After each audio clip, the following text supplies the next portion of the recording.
Hello, welcome back to my channel. Today we're making 2-minute fancy ramen. I like to try new things in the kitchen, so this is what I tried. This ramen 2 packs with 1.5 cup of water. Now if you don't like your ramen soupy, then you can use 1 cup of water. I like it a little more soupy, so I used 1.5 cup.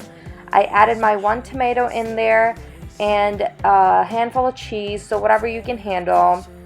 I added like a handful of, I didn't even measure it. So I let that cook for a minute and a half, and then I plated that in my bowl. Everything will be listed down below, all the ingredients in this bowl on my Amazon store, so you guys can check it out there. So I'm plating it here.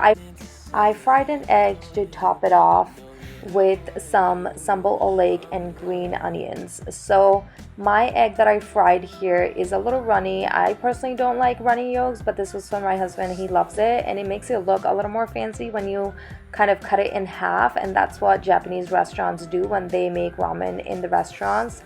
Like I show you guys here, like this is how they do it. So it just looks a little fancy. And that's pretty much it. If you guys try it, let me know how it turns out. And if you haven't subscribed yet, please do hit the bell icon. And I'll see you guys in the next vlog. Take care. Someone keeps blocking my way. I can't feel